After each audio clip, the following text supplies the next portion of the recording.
record. So I'll just say hello to everybody again. Welcome to the Hillcrest Neighborhood Council. You heard my first opening remarks, but we won't repeat those. But we want to get right into our exciting announcement. Actually, we have tonight from Lizette Gibson, and who is the Secretary of Keep Hillcrest. And Lizette, I would like, while you're, since we can't see you, we're not able to get that part of the you know, that working properly. We do want to get, however, the little PowerPoint that goes with it. So let me just see if I can make this happen. It happened before. And okay. Can everybody see this or not? We can see. Yes. Yes, But can you see it in the right way? That's what I don't know. it's like it needs to be slid over a little bit. You need to put it in the presentation mode. Okay, I know how to do this because I just did it. So as a reminder, there you go, Jan. Slideshow, where does it go in? I know how to do this. We just did this. That you can select play from start at the far left. A little bit down. Play from start. All the way to the left. Oh, yeah. Okay, here we go. Let's do that. So here we go. And this is exciting news. There should be a drum roll or some kind of trumpet thing, but I know. Are we ready? yeah, go ahead. Okay, I am here tonight to proudly announce the installation of the first of two signage projects for our Hillcrest neighborhood. First of all, my husband and I have lived here 30 plus years as a resident of Hillcrest, and we live on Hubbard Avenue. I am a member of Keep Hillcrest since its creation in 2014. About Keep Hillcrest. Keep Hillcrest stands for Keep Educating and Encouraging Preservation of Hillcrest. We're a 501c3 nonprofit organization. The mission of Keep Hillcrest is to help preserve and protect the Hillcrest neighborhood designated on the National Register of Historic Places by providing advocacy, education, and recognition of its community history, landscapes, and historic architecture. Around 2016, thereabouts, the Keep Board realized that signage for Hillcrest would help bring awareness, recognition, and appreciation to persons entering and living within our boundaries. This was a project harmonious with our mission statement. A couple of years later, in 2018, a signage committee was officially formed from Keep members Virginia Hilton, who's on tonight, John Dewey, and myself, along with a graphic expert, Tracy Hardy. We researched historic different district signs used across the nation that John helped collect and designed the signs you see tonight. Lynn Pershing, our Keep president, guided and inspired us, and I can't thank all of them enough. Two types of signs were designed by the committee and approved by the city. Cast bronze ground-mounted perimeter signs, which you can see these fellows just installing the other day, and local historic district signs. These perimeter signs that these guys are holding, there's 9 of them. They're cast bronze signs. They were installed in the park strips just Tuesday. These signs mark the perimeter and entry points for Hillcrest. On your neighborhood walks, we hope you will explore their locations. The next sign are local historic district toppers, as you see here at the top. These are designated for our local historic districts that needed visual identification. These are double-sided signs that will be mounted on top of existing street signs for the following local historic districts: Harvard Avenue, which runs all the way through Yellcrest, Normandy Circle, the 1700 block of Princeton Avenue, and the 1500 block of Hubbard Avenue. These 13 smaller signs are currently being manufactured and should be installed by the end of December or soon into January. Together, these signs will be a reminder to residents and visitors to celebrate the unique nature of Yellcrest. They will bring awareness and appreciation to our neighborhood and remind us that we are just caretakers or stewards of our historic homes, and encourage us to preserve and protect the character and charm of our neighborhood for future generations. In 2005, the Yellcrest Historic District was listed on the National Register of Historic Places. The register is an official list of the nation's historic places worthy of preservation. It's an honorary designation and comes with Utah State tax credits for qualifying homes and projects, but does not protect our neighborhood from destruction. Only a local historic district can provide that. There are some city documents that do support signage. One is the Salt Lake City Community Preservation Plan, adopted in 2012, and it outlines improving or increasing the presence of signage denoting local historic districts and landmark sites throughout the city to highlight the importance of specific sites and districts. We are fortunate to have been awarded funding through the city's community improvement program for this signage via the Salt Lake City Council and Charlie Luke. Please get involved with Keep Yellcrest. I encourage you to sign up for emails and get information and on upcoming educational Zoom meetings and events such as walking or garden tours of homes within our neighborhood. And we're also looking for a few more good volunteers and board members if you're interested. Thank you, that's it. And does anyone have any questions? I would like to add that we'd also like to thank Dan Dugan for his help when we ran into a snag. Thank you so much, Dan. I think they're beautiful and it's just a touch of elegance to our lovely neighborhood. Thank you. I agree. Thank you, Dan. And that was Lynn Pershing, who is the current president of Keep Yellcrest. And I know that here's Virginia. She's online tonight. Thank you. Good to have you all there. I think John is here. He's hiding behind his name. John, good to have you here as well. This was a wonderful endeavor. And I think it really spruces up, as Lynn said, gives a nice glow to our neighborhood. Okay, without further ado, Detective Fallows, can you please, hi, welcome, unmute yourself and please report. Yes, thank you. Good to be here with you guys. Everybody hear me okay? Yeah? Yes. Perfect. All righty. Yeah, it's great to be here with you all. Obviously, in light of some of the recent events that have happened, especially, with the tragic event that happened with that 11-year-old girl and everything, speeding is probably going to be something that's on everybody's minds. I don't know for a fact that speeding was a factor in that crash, but obviously speeding is a factor in a lot of crashes. And so I wanted to bring up a specific point today about Salt Lake City's Speed Watch program that we have. And so essentially what that is, and I'm going to put a link up in the chat for everybody.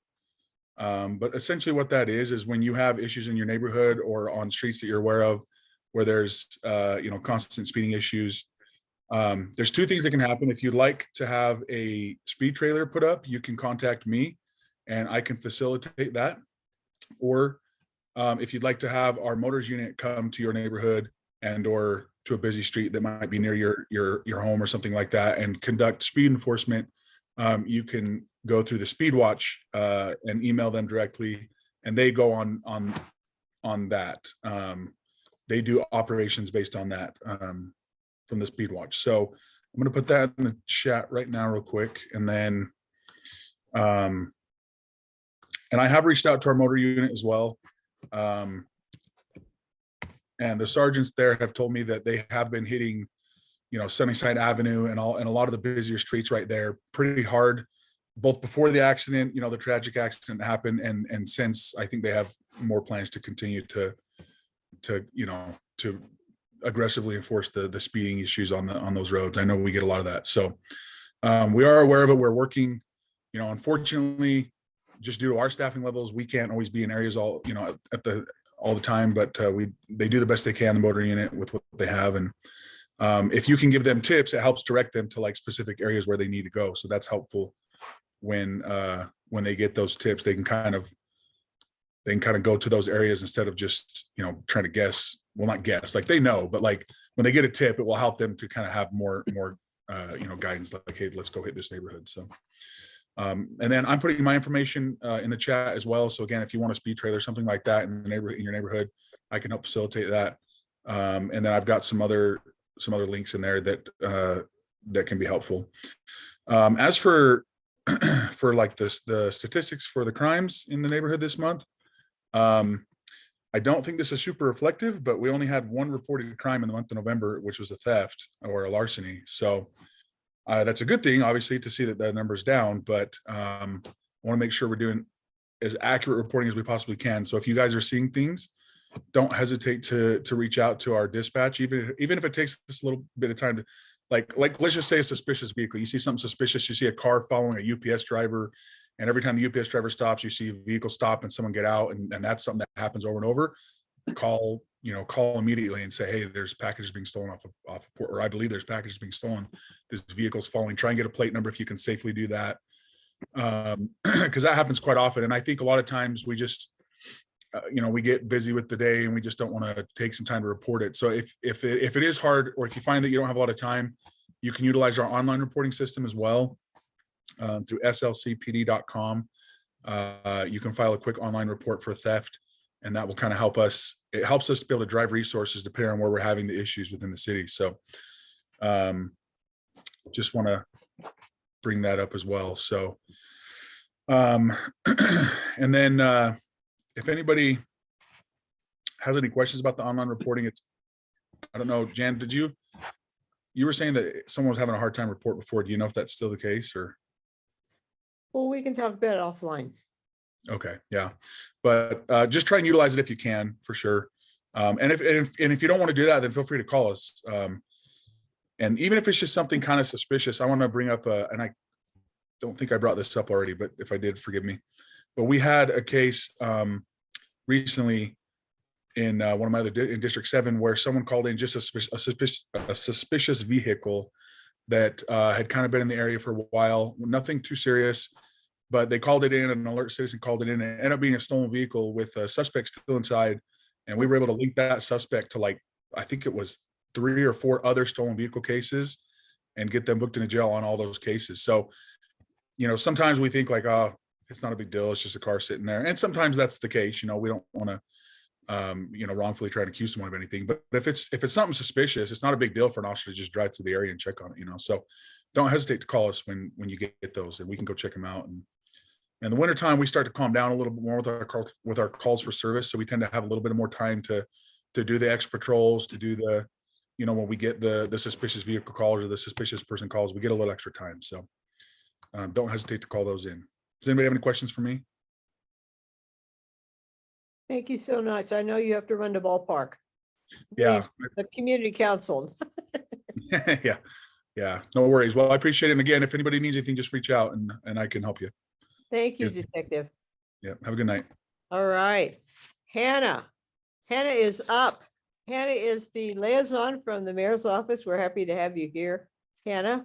It's been my pleasure to see you on a few other occasions. Yeah. We've cross-pollinated at meetings and so forth. So nice to see you tonight. Yeah, good to see you too. Thanks, Jan. And thank you, Lynn, for the explanation of the signs. I was going to ask about them because I just noticed them today. And I think that CIP was probably, well, I know that it was submitted before my time. So fun to see that come to fruition. So how cool. I just have a couple of announcements today from the mayor's office. First, I wanted to let everyone know that the mayor's office with the Salt Lake City Airport and our HEART team, which is the Homeless Engagement and Response team, we have planned a winter clothing drive for next Thursday, December 15th from 3 to 6 p.m. It will be at the City and County building, just on the east side of the building. If any of you have anything to donate, you can just pull through the like horseshoe driveway on that east side of the building, and we'll have staff up at the top to greet you and grab your donations, so you won't even have to get out of your car.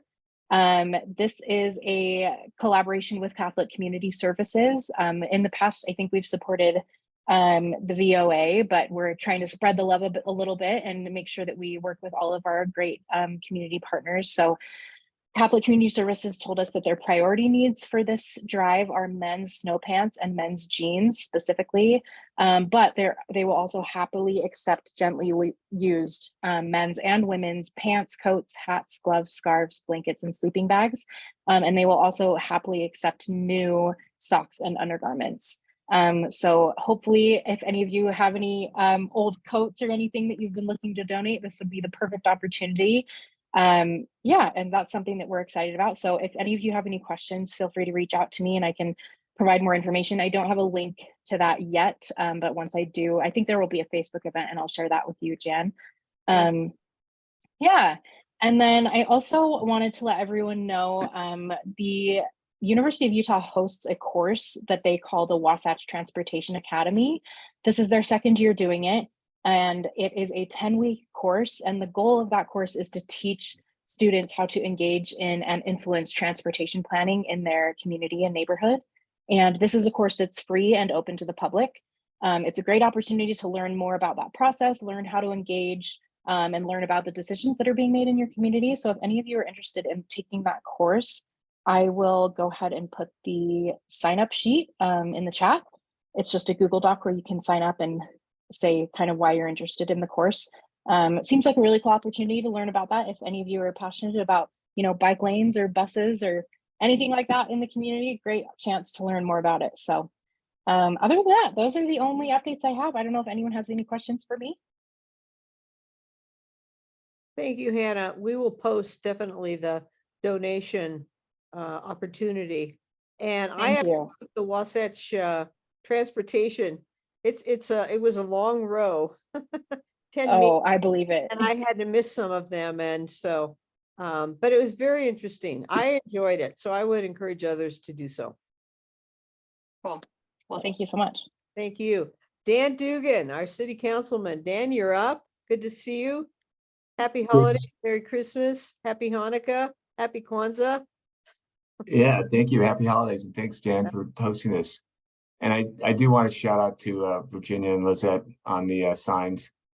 You guys worked hard. You were rock stars on it. You're very polite but persistent and driven. And I'm so excited to see those things hanging there. It's just like, oh my God, they're there. It's so good. So you have I- seen them, Dan? yes, and nice work. Holy cow. Yeah. It was one of those, like, it was kind of a shocker, right?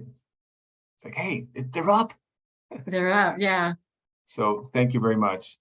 Thank you, And Dan. Jan, yes, on your words, yeah, our hearts are broken, and it is so true. And we're all at a loss. But we have to remember ourselves and remember, keep the love in your heart and stay focused when you're out there driving. This is the season that we get rushed. We need to get to places. The roads are slick, and we need to just take a deep breath, and I'll use the phrase, just chill out sometimes and slow down. I had an event last night with the police department down at their station for a luncheon at 9 o'clock at night, and that's right just after it started snowing. Driving from my neighborhood down to this police station, and luckily there was most of the traffic was running slowly, and it was nice. There was only a couple cars that were spun out, but it was good, and it was nice to see people going slow. But then every once in a while you see a guy blow by you. It's like, well, I'm not sure where he's racing off to, because there's a red light up there and there's a slick road. So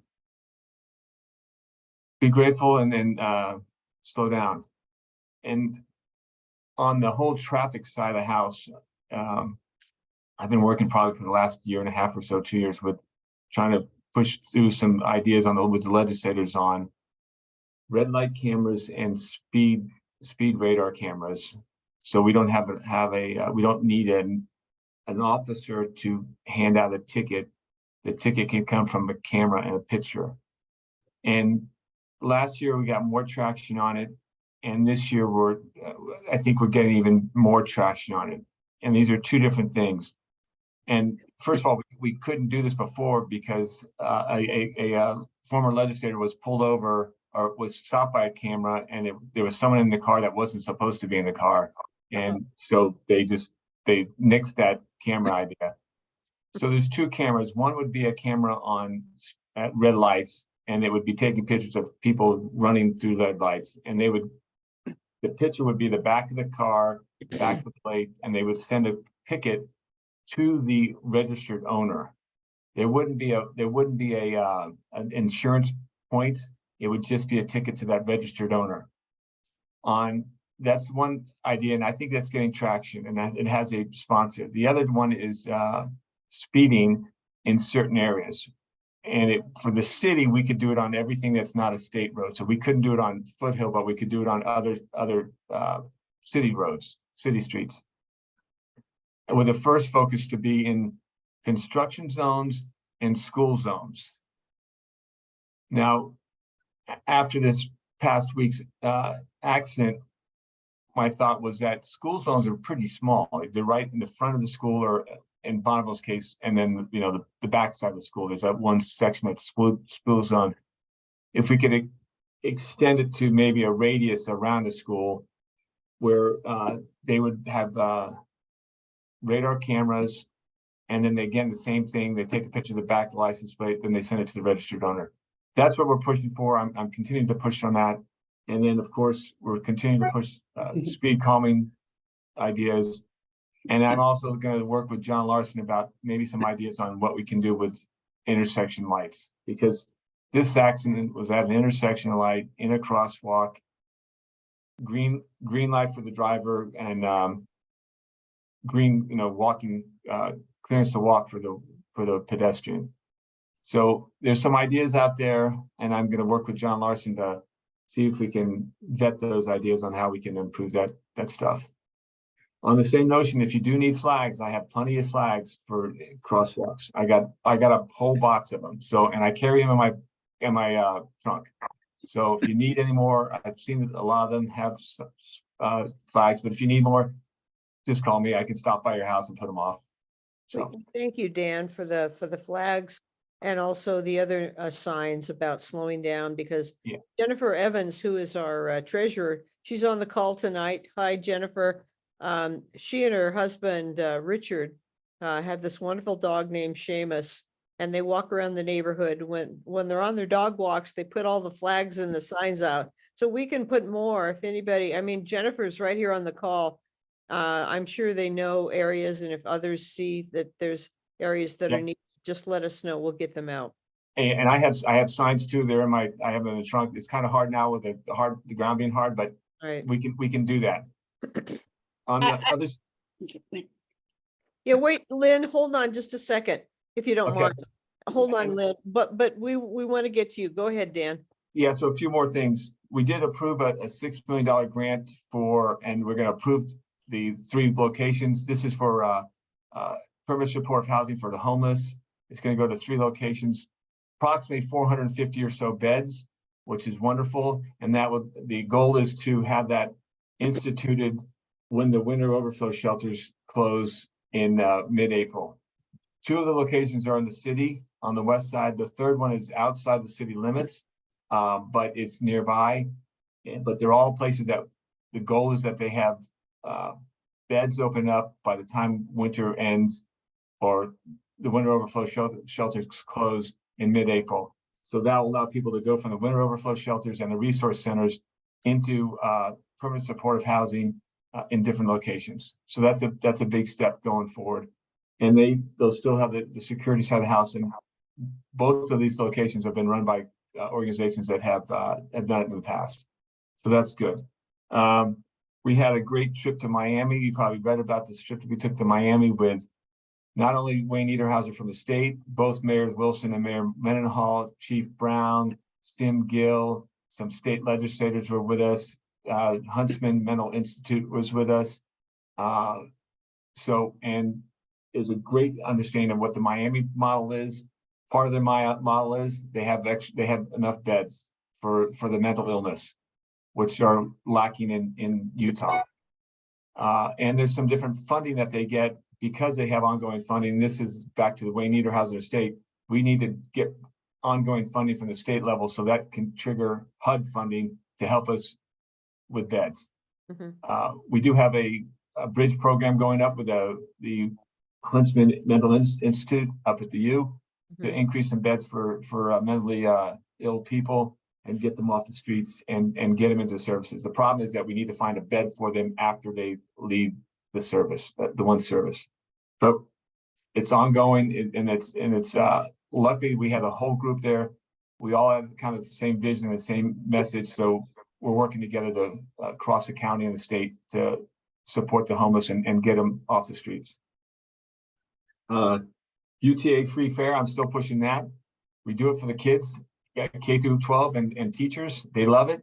I'm trying to push harder to get it to increase the, it's not all coming out of the city's funding coffers, but maybe the state's coffers across all UTA and across all different school districts or even more people. But I'm pushing for that. More to come. I'm not sure if we'll get there this year. We didn't get there last year, but we're making progress, at least in the conversation. 2100 South constructions, if you can look at the surveys for that, they're going to be doing that between 17th and 13th East. 2024 is a year time frame. If you have an opinion on the options, send them my way. There's a couple options on that, and if you want more on that, I can try and get you a link to the page on that. Water, our water district, we just enacted a new ordinance. It's 200,000 gallons a day across the whole water district, including the Northwest Quadrant, which was more than what we did in the summertime. In the summertime, we capped it at 200,000 gallons a day for new businesses, but only in the city. Now it's this water district, and now it also includes the Northwest Quadrant, which is a good way to restrict any big water users coming into the city or the water district. And that's all I have at this time. Thanks, Jan. Lynn, did you have a question? Yeah, I wanted to encourage people when they use those orange flags, just holding them isn't sufficient. You have to wave them for the car traffic to see them. So you really literally have to wave them back and forth because they don't see it otherwise. Great. We'll keep that in mind. Dan, a couple of things. Does the city's intent regarding homelessness, would you say the policy is still based on housing first? The policy is based on housing first across the board, but with that housing, it's not just I give you a roof and a bed. It's you need the supportive care, and what like Miami does, and what we want to do here, I think also is they have a peer support. So if someone comes out of incarceration, the jail or the prison, they have a peer that picks them up there, make sure he gets some food, make sure he has some clothes, he has a place to stay, and they get him to his all his meetings and all his stuff he needs to do. And they bring him in the cocoon so he's not just left out in the cold, so he goes back into jail. So that part, but with that, they need to have a place to keep them, and it's some of it's purpose supportive, some of it could be like the first step housing, or they have social workers there all the time so that they're getting up to speed, because some will be able to become back into society, others will be kind of like in a I don't know what this how you call it, Housing, maybe. housing, yeah. For me. Because that first step housing, I'm sorry, I'm taking a little long here. First step housing, they have programs where they get recovered. They send the individual back out to a place. They get them a house. They send them out in the house, and with maybe a month or two, they're back on the streets because they can't do it.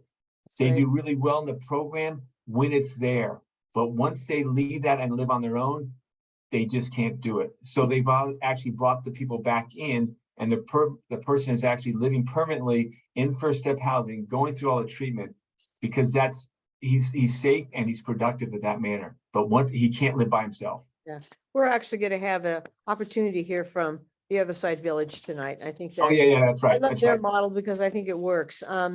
Before, and I was going to give a report on the affordable housing work group meetings.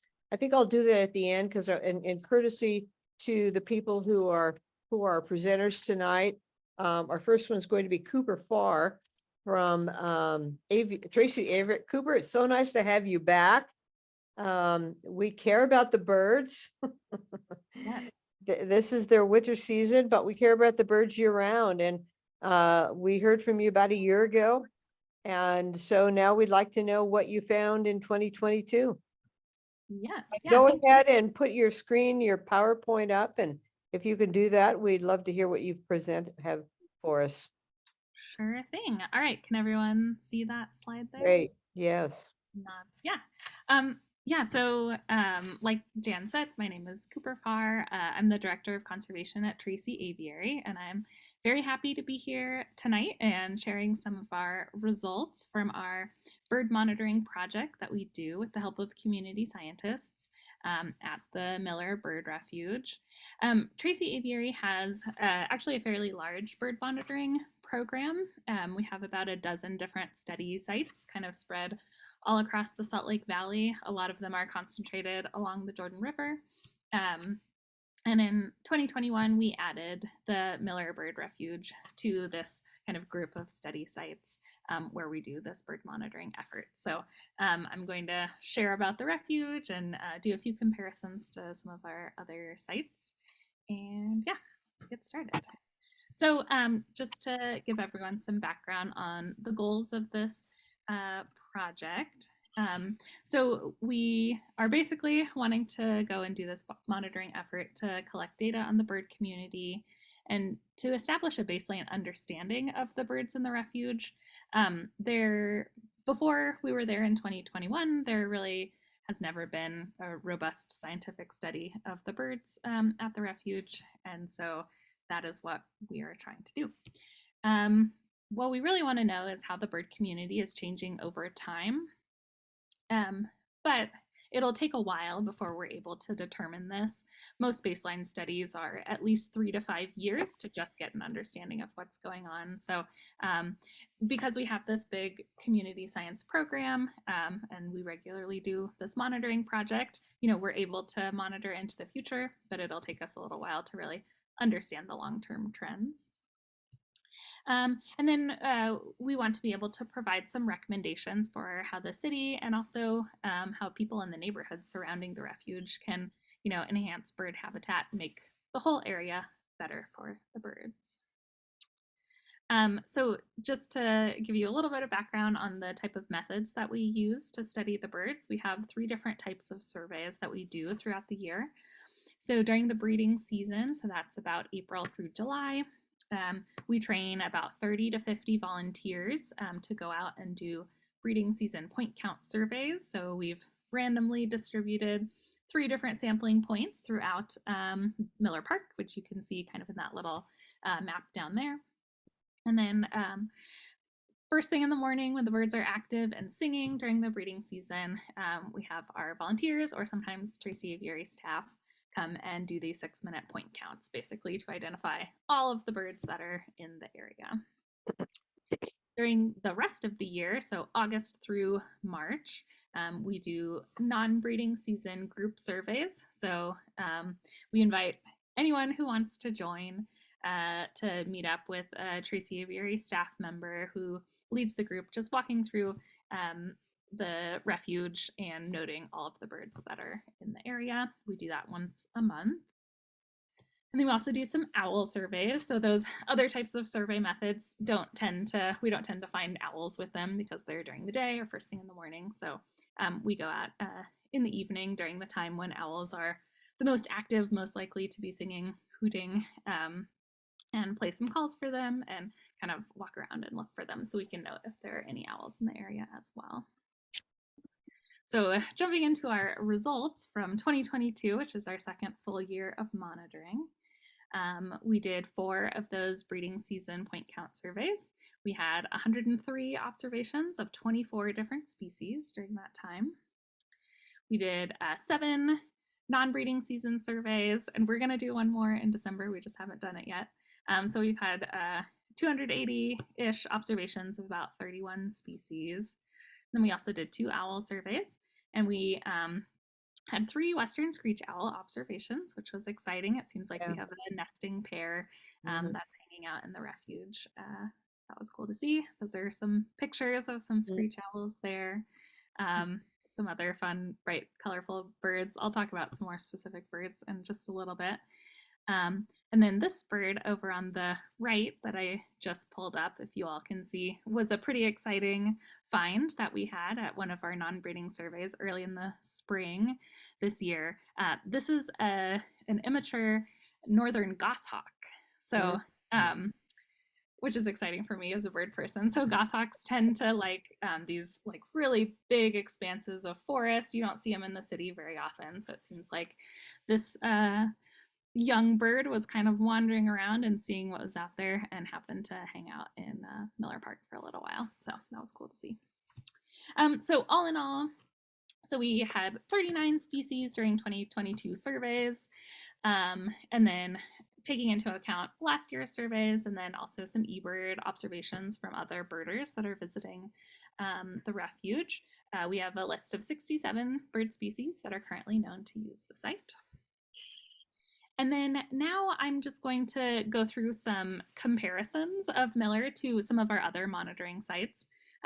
Because, yeah, we monitor all of these different areas, it's nice to sort of get a feel for how different sites are doing in using a couple different metrics.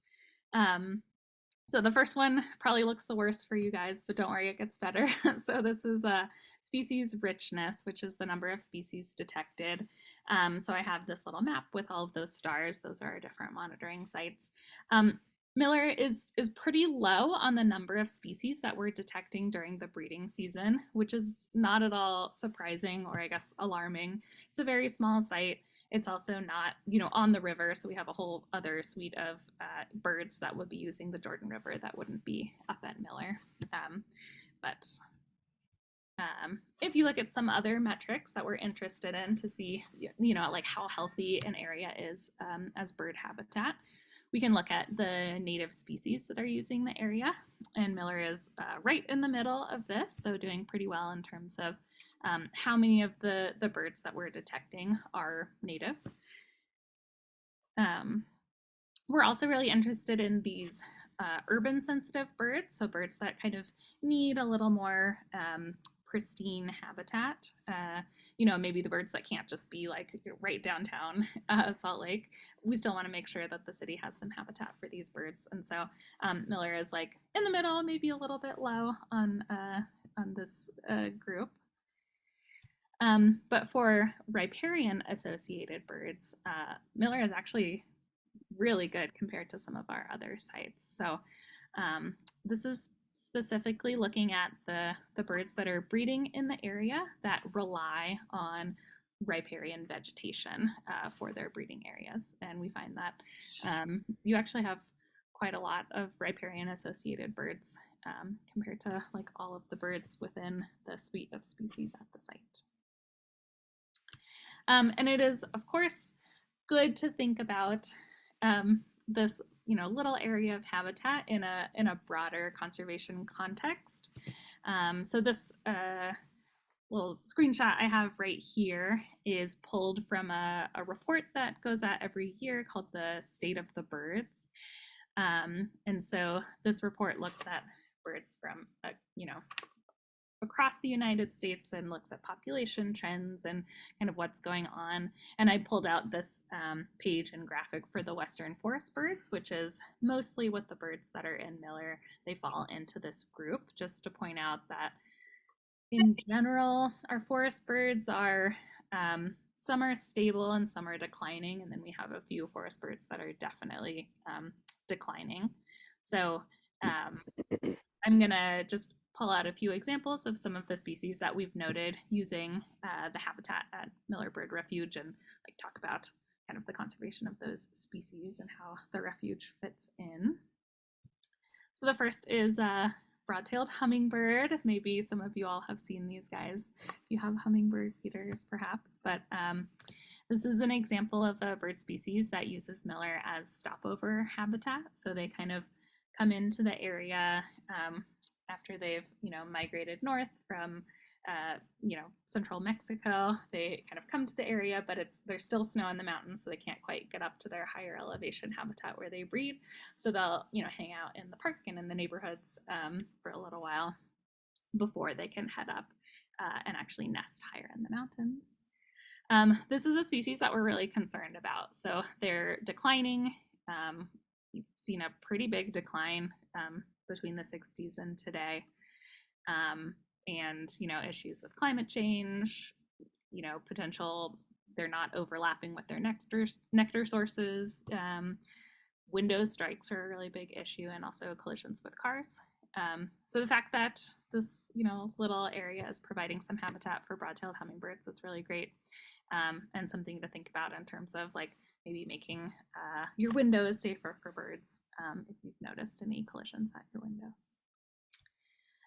We have this very plain looking bird, but I do love him. This is the warbling vireo. And this is a bird that breeds really regularly in Miller. We've documented quite a few nesting pairs during our breeding season surveys.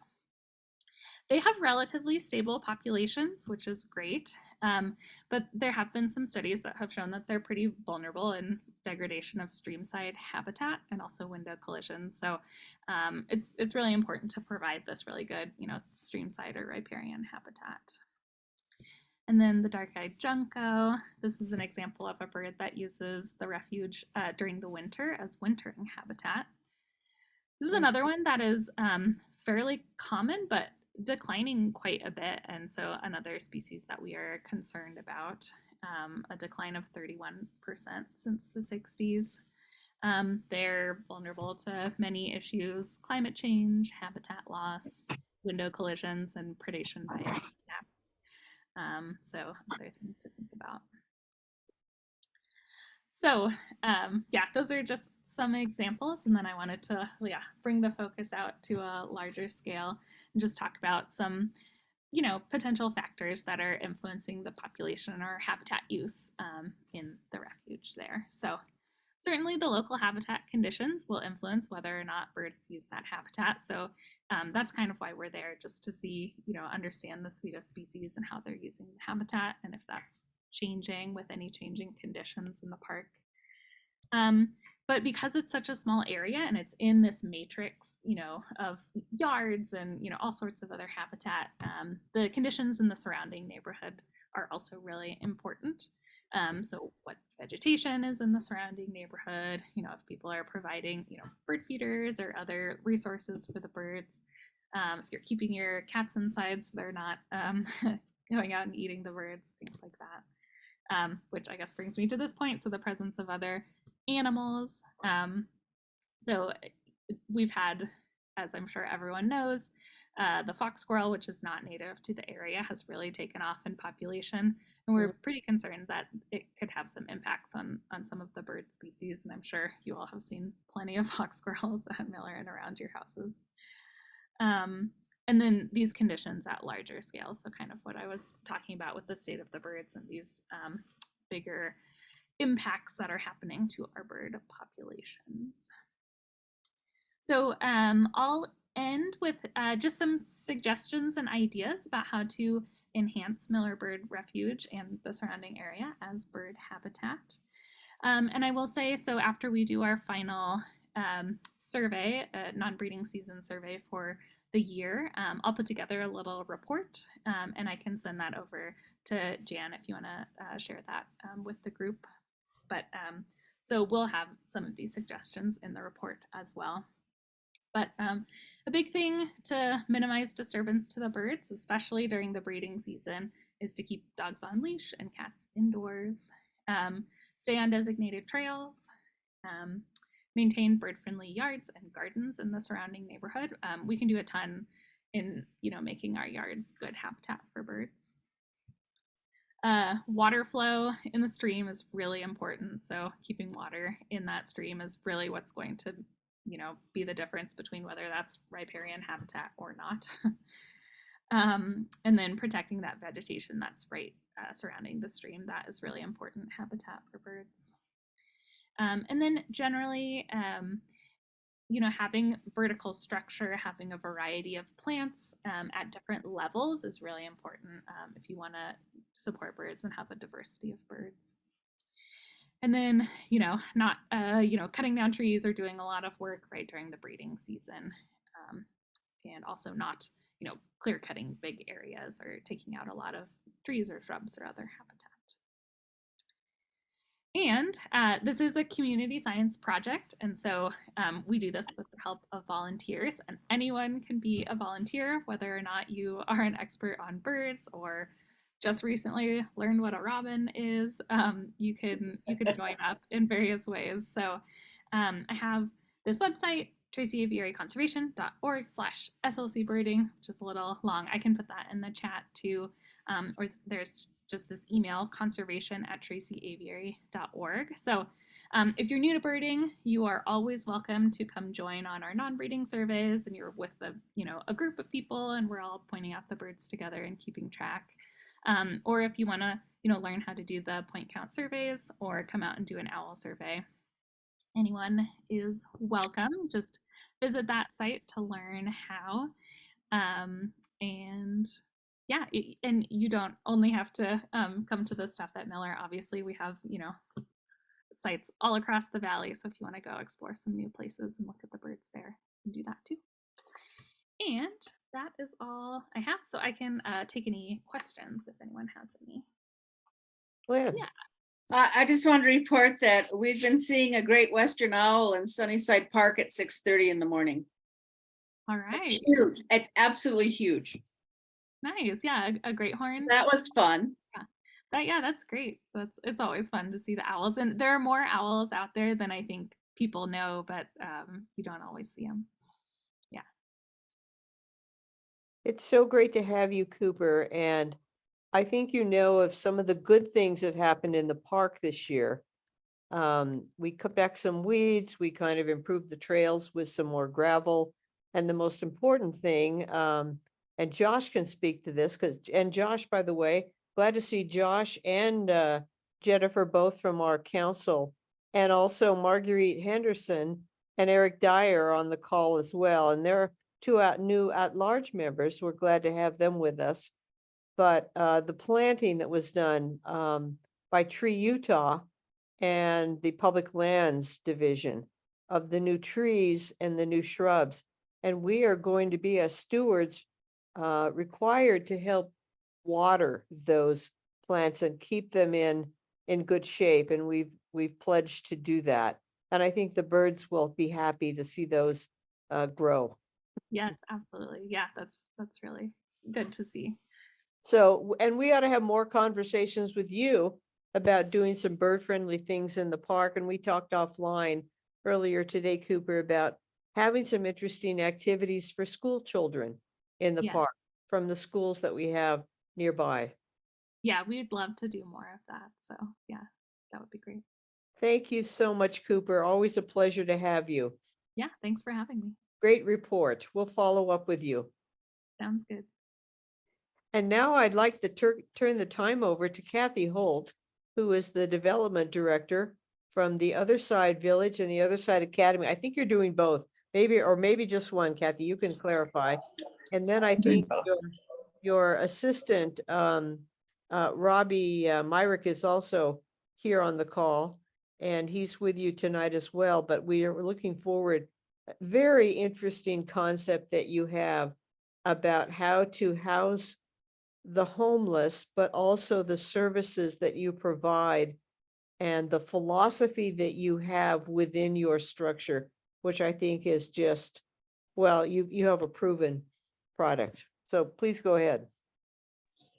Thank you so much. And I have to apologize. We're having difficulties. I had to sign on my phone. I can't get into the meeting with my laptop. Oh no. So can you switch co-hosting to Robbie, and he'll share his screen, and if not, we'll just go Sure. ahead and talk through it. Yes, let me just see what I can do here. Let me get over here and find. Oh, he just got kicked offline too, so that's I don't see interesting. Robbie.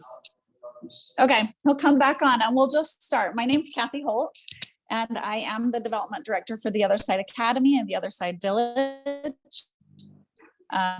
And I will, following this meeting, I will share the PowerPoint screen that I had. I will send it to you, Jan. If we can send it out to your participants and attendees, that would be great.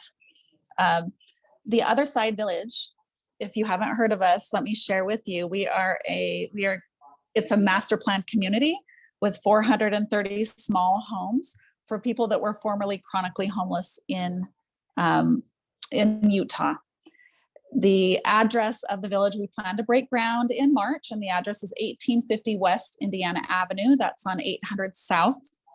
And our target population are, like I just talked about a minute ago, but they are the formerly chronically homeless in Utah. Uh-oh. Total of 12 months or 12 months, either consecutively or combined. You were breaking up, Kathy. I did make you. I'm sorry. Thank you. I made you a co-host. I don't know if that matters. That's okay. We'll just go ahead and I will send you my PowerPoint. Oh, So we, the Other Side Village houses chronically homeless that have been on the streets of Utah for a year, or either consecutively or piecing it together within a brief period of time. It's for single adults, not families. And couples can apply, but they'll need to live separately for a little while to make sure that they're healthy and stable. And then they can apply to live together. So the village will not house sex offenders, arsonists, people that were not chronically. If other states decide to send homeless to Utah to be housed in the village, that won't be the case because we need to take care of Utahns first. I Just need to see if Robbie is on yet. Robbie just came online. Let's see if we can. Okay. Robbie, I can make you a co-host. I just made you a co-host, Robbie. There's Robbie. Robbie, show us your face. I see his Hello. face. Hi, Robbie. Okay. Hi, sorry, I'm having a little bit of internet problems. It just occurred right at the worst timing. So Robbie, do you want to share your screen? Do you have the PowerPoint up? I can share screen. And if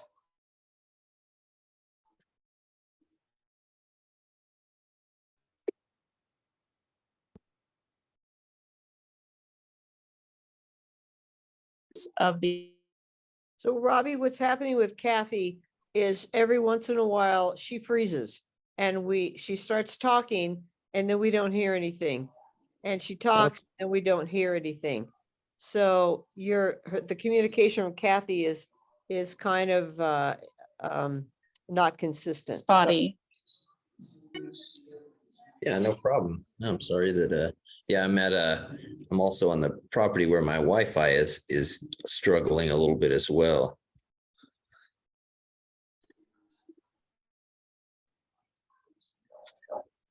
Can you hear me? Yes. Yeah.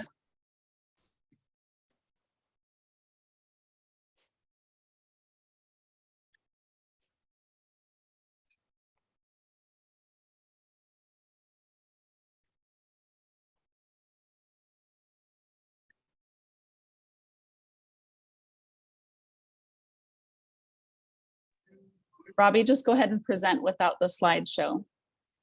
Okay. So just kind of, if you can explain about the Other Side Village, our guiding principles about village coaches and social enterprises, that would be great. Yeah, no problem. Yeah, sorry about that, you guys. We had a beautiful slideshow that we were pretty excited about getting the opportunity to share, but I don't know how familiar. Are you guys hearing me loud and clear? Yes. Okay, so I don't know how familiar you are with our project or what it is that we're trying to do, but we're part of the Other Side Village, and we're going to build a small community of homes on the west side. It's just on west of Indiana Avenue and Redwood Road, and we're going to build that culture around the same culture. If you're familiar with the Other Side Academy, it's built on a culture of peer accountability, and so we're going to take a few people in there and build try to give people a dignified life, take some chronically homeless, displaced veterans, people with mental disabilities, and give them the opportunity to kind of put the American dream back on the table. The Other Side Academy has been very successful at creating a culture that I was a student there, but I stayed 4 years and I got my life back there. So it's been pretty successful with creating a culture of pure accountability that helps people get their lives back. It's built on a model that doesn't take government funding. So there's social enterprises, and the Other Side Village will be doing something similar. We also will have wraparound services for a little bit different people, and try to help some people that might not be able to get help at the academy. But we're going to have a few small businesses. The first phase of it will be 60 homes, and I believe that's going to be on an 8-acre parcel of land. And we're going to, we have a welcome neighborhood where when you first get there and people need to work out some of their kinks and the things that keep them stuck in their old life. When you're homeless, you don't know how to hold people accountable. You don't know how to have integrity or be honest. And you haven't worked for things, generally there's some good people out there that need some opportunities. And so there's going to be a small phase of the Other Side Village called the Welcome Neighborhood, where we'll take people in, help them get their legs underneath them, help them practice a little bit of those skills that help you be successful in life. And after completion through that phase, they'll get the opportunity to live in a small house and be a part of a healthy community, and hopefully get a little bit of dignity as they go through the process. Is there anything I didn't really touch on there, Kathy?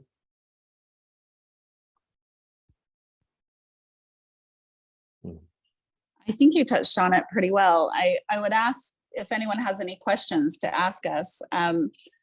I did want to add in, I'm hoping I'm not cutting out, but I did want to add in that a social enterprise is a small business that generates revenue, and all of the revenue goes back into the nonprofit itself and provides the support that it needs operationally and programmatically. And that's the case with the Other Side Village. We will not take federal funding, ongoing federal and state funding for programs. The state of Utah was good with us with some ARPA funds. They've helped fund some of the capital. It's a $15 million first phase 1 project, and the state, those ARPA funds, we were awarded $4 million. And then the county, Salt Lake County, is awarded $2 million as well. We have a medical and mental health facility that will be built in phase 1, and Gail Miller Foundation has funded a portion of that. It takes a village to build a village, and we're grateful for all of the community support that we've gotten. And our goal is to be self-supportive. And just like the academy reached self-supportive status within 2 years. And this year, with its social enterprises, will generate over $7 million from over 100 men and women that were formerly homeless, substance abusers, and incarcerated. So we know that we can do this. This is a model that we believe in, that we've run in Utah since 2015, and it's that peer-to-peer model of let me walk beside you. I've been in your shoes, and I can help you accomplish your goals and get to the point where you can live on your own and be happy and be connected within our community. So that's the part that I think Jan was really referring to, that the Other Side Academy specializes in, and that we are looking to place in the Other Side Village as well. Does anyone have any questions? I wonder, Kathy, if I tried to pull this up on my screen. I don't know if it's going to work, because you've got that video on the Other Side Village website. And I'm wondering if it will come up on my screen. Oh, I just put the link in the chat. No, I don't want that. Oh, yeah, you can actually, if you want to I see it. press play, I can see it. So this is a rendering of the other side village, and what you'll notice as it starts to play, it's an aerial view as we come into it. There are some outward facing components here where the greater community will interface with the villagers. Once it's totally built out, it is 430 homes. It will have an indoor performing arts center, an outdoor amphitheater, a grocery store, a cafe, a coffee shop, and a small pet store. And we're doing that intentionally because not only is that a place where our residents can be employed and paid a living wage, that these job opportunities will adapt to their physical and mental health challenges as well. So as we're kind of coming down into that space, you'll see the amphitheater and then it will curve around. The other thing that I would ask you to notice as we pan around, you'll see that the neighborhood is divided up into homes that all face each other. There's about 25 to 30 homes per grouping, and that's intentional.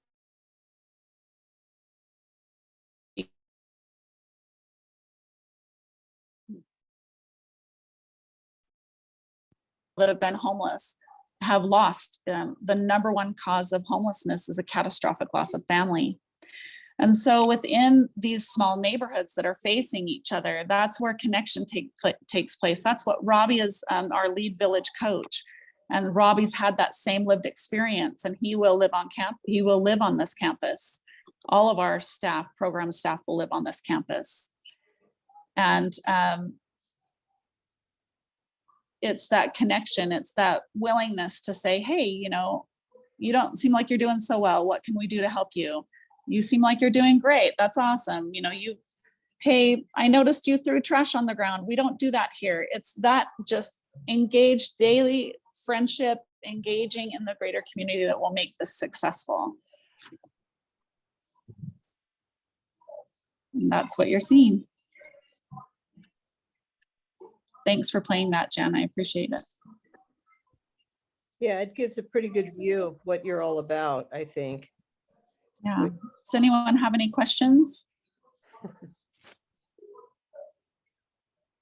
Well, I don't know if you mentioned, you may have gone over this already, but the statistics, when I went down to the Other Side Academy, you've not had any police calls. There have been no calls to the police. There are no failed drug tests. This is a remarkable record, And I don't know if you have any other statistics that, this project, this really works. You're changing lives. You're not just warehousing people. You're not just putting them in a place, but their lives are actually changing. Robbie can speak to that, I guess, because it's remarkable. I sat down in the lunchroom and talked to some of these, some of the people who are there right now, and their enthusiasm for life, the sparkle in their eye is very, very palpable. It is tangible. Robbie, I'll pass it over to you in just a second. I wanted to add that we've graduated over 200 students, and it's a 2.5-year minimum program. So that tells you the dedication that our students have. They can leave at any time, but once, for those that stay 2.5 years, they have a 72% chance of staying drug-free, crime-free, and employed after that. If they stay 3 years or more, and 62% of our students do choose to stay longer, that will stay drug-free, crime-free, and employed based on the work that we have done so far. Robbie, do you want to address? Yeah, I would love to. So I spent, the vast majority of my life I started using hard drugs at 16, and I spent 10 years out there committing crimes. And, that was the life that I had lived, committing crimes and using drugs. And before I had gotten to the other side academy, I thought that what I needed to do was get my life clean.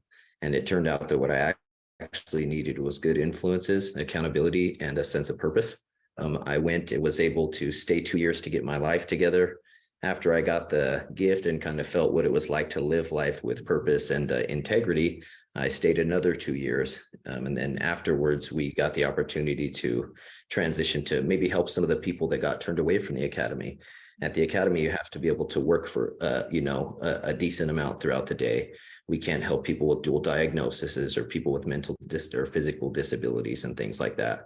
So I got the opportunity to take part in many of those interviews and tell those people who were, crying, asking for help and opportunity, we had to turn some people away. And so when we were given the chance to start to build a village, there was nothing else that I would rather have been a part of. So really, that's what it is. If you go through the process and you do it the right way, you may get a home at the end. But the most important part is the way you're going to get to feel about yourself in the home and the family and the connections that you get along the way. And so if we have the opportunity to help some people who are out there and need some help, that's what we're going to do. You must have a particular vetting program, because if you have that kind of success, that suggests that there's certain personality characteristics or about the people that want to make a change or dedicated to doing so, or how you have a vetting process, right? Yes, a burning desire to change is the first thing you look for when you do an interview. Many people are sent there as an alternative to being incarcerated, in lieu of a prison sentence or a jail sentence. But many people who go there, I walked in, for instance, when I had hit rock bottom, I had no insurance and I had nobody that I could take any longer from. So I had nothing. And if it wasn't for a place like the Other Side Academy, who, is self-sufficient, I got to go work to keep myself there. And later I got to work so that somebody else could get the same opportunity. And now there's a few people who take part in the village, and every day they get to go to work and they're feeling things they've never had the opportunity to feel. So there is a strict process to begin, and you do have to want it and you have to be willing to put it in a little bit of work, but it's definitely worth it. Good. Well, thank you, Kathy and Robbie. We appreciate it and wish you well. I know, Dan, you were part of the, you put your vote on the line and said, yes, we need this. And so I don't know if you want to add anything, Dan, to this. You're muted. Sure. Yeah, thank you. And I look forward to it. I mean, there was always skepticism and worry, because the Other Side Academy is a different group than what the village will be as far as the residents. But this is another diverse tactic to take people off the streets who are willing to change your lives and willing to get some help. And it's a great model to do that. So, and we're doing it bits and pieces. We have this first village is, 60 homes, 54, I think, are for the residents and 6 are for staff. And then the welcoming committee, which allows them to bring families in and make some money there. So I'm really looking forward to it.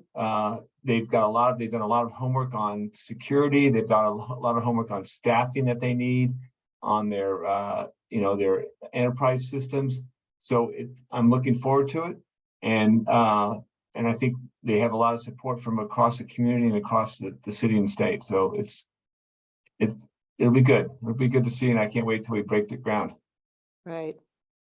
Thank you, Dan. Thank you, Jan, and thank you, Dan, for filling in when our feed isn't working so well. Appreciate you. Maybe we'll have you come back later at another time after a ground baking, or as you progress. But we wish you both well. We would love that. Thank you. Thank you so much for coming tonight and being with us. I know it's a busy season for everyone. I'm going to wrap up and put a bow on this meeting. I was going to go into the affordable housing. The work group meetings have been going on. I won't give you a wrap up of all of that. Except to say that I know Marguerite and Eric are both going to be very much involved. There are 2 at-large members and will be very much involved in the housing end of things. We've heard that the city is going to come back with the new affordable housing incentive plan in January 2023. So we look forward to seeing that and seeing what they have in mind for us. And we will be posting some notes from the work group meetings and generally to help guide you about this process that we've been watching and been involved in the last few months. We haven't been quiet. We haven't been sitting on our hands and not doing anything. We've been very watchful and meeting with state legislators and with the Utah League of Cities and Towns and others to get engaged in this process. And we'll share all that with you. But we wish you happy holidays. Thank you so much for coming out tonight, and thanks to all of our guests for presenting. Take care. Thank you.